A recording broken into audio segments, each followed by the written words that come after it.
जय महाकाल। मैं आचार्य पंडित अमित द्विवेदी अपने YouTube चैनल आद्य काली शक्ति साधना केंद्र में आप सभी शिष्यों का, दर्शकों का स्वागत करता हूं। विद्वेषण का अर्थ है दो लोगों में परस्पर मतभेद हो जाना, उनके बीच में लड़ाई झगड़ा हो जाना और उनके बीच में तनाव की स्थिति उत्पन्न करवा देना। सामान्यतः देखने में ऐसा प्रतीत होता है कि ये गलत कर्म है, किंतु देश काल परिस्थिति के ऊपर निर्भर करता है कि क्या सही आचरण है और क्या गलत है। उदाहरण के तौर पर अगर किसी स्त्री का पति किसी अन्य स्त्री में आसक्त होता है, ऐसी स्थिति में वह अपने पति का उस स्त्री के साथ विद्वेषण अर्थात उससे झगड़ा करवा देना चाहती है तंत्र क्रिया के माध्यम से, तो इसमें गलत क्या है? क्योंकि इस गलत करने से, दोनों के बीच में विद्वेषण करने से उसका घर, उसका परिवार बच सकता है। इससे ऐसी स्थिति में यदि हम विद्वेषण क्रिया का इस्तेमाल करते हैं तो ये धर्म संगत और पूर्ण न्यायपूर्ण माना जाएगा। तो आज मैं आपको बताने जा रहा हूँ विद्वेषण की एक ऐसी ही विशिष्ट क्रिया के विषय में जिसके माध्यम से आप विद्वेषण की क्रिया को संपन्न कर सकते हैं। इस क्रिया में आपको सर्वप्रथम शमशान में जाना होता है। अमावस्या के दिन साधक शमशान में जाए।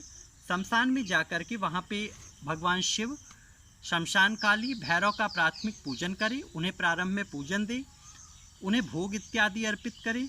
शमशान में दीपक, सरसों के तेल का दीपक प्रज्वलित करें।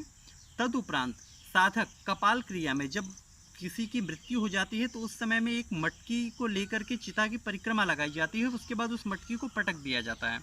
वो फूट जाने पर उसके कुछ टुकड़े बचे रह जाते हैं, तो उसमें से कोई एक टुकड़ा उसका चुन लें और उसे जलती हुई चिता के अंदर, अब मान लीजिए चिता नहीं जल रही हो, ऐसी स्थिति में आप क्या करेंगे, वहाँ थोड़ी सी कपूर और लकड़ी इत्यादि डाल करके उस चिता को प्रज्वलित करें और उसके ऊपर उस कपाल क्रिया के मिट्टी के खंड को रख दें। तदुपरांत मंत्र को पढ़ते हुए, जो मंत्र मैं आपको बताने जा रहा हूँ, उस मंत्र को पढ़ते हुए एक एक दाने उस कपाल क्रिया के मटके पर रखते चले जाएं। जब आपके ये 108 दाने पूर्ण हो जाए, यहाँ दानों की गिनती बिल्कुल निश्चित होनी चाहिए, 108 ही होनी चाहिए, न कम न ज़्यादा। जब आपके 108 दाने पूरे हो जाते हैं, तदुपरांत आप अपनी तर्जनी उंगली को चीर करके 3 बूंद रक्त उस कपाल क्रिया के मटके पे काली उड़द के ऊपर गिरा दें। अपना जाप पूरा होने के बाद आप वो उड़द ले करके अपने घर आ जाएं, उसे कहीं सुरक्षित रखिए। जब भी आपको इसका प्रयोग करना है तो रविवार या मंगलवार के दिन आप उस उड़द के दानों को ले जा करके जिसके भी घर में डाल देंगे, उनके घर में तनाव होने लगेगा, उनके घर में झगड़ा होने लगेगा। और जिन लोगों, 2 लोगों के नाम से आप संकल्प लेके इस क्रिया को करेंगे, उन दोनों के बीच में तत्काल तत्क्षण से तनाव बनना शुरू हो जाएगा, उनके बीच में लड़ाई झगड़ा होना शुरू हो जाएगा। तो अब बात करते हैं कि इस साधना का मंत्र क्या है और मंत्र जाप कैसे करें। इस साधना में आपको काली हकीक की माला का प्रयोग करना चाहिए। जाप करते समय में साधक का मुंह दक्षिण दिशा की तरफ होना चाहिए। इस साधना में काले रंग के आसन का और काले रंग की धोती का आप प्रयोग करें। सरसों के तेल का दीपक रखें, गूगल या लोबान की धूनी वहाँ प्रज्वलित रखें। लाल रंग के पुष्पों से भगवान भैरव बाबनाथ का पूजन करें और इस मंत्र को जपें।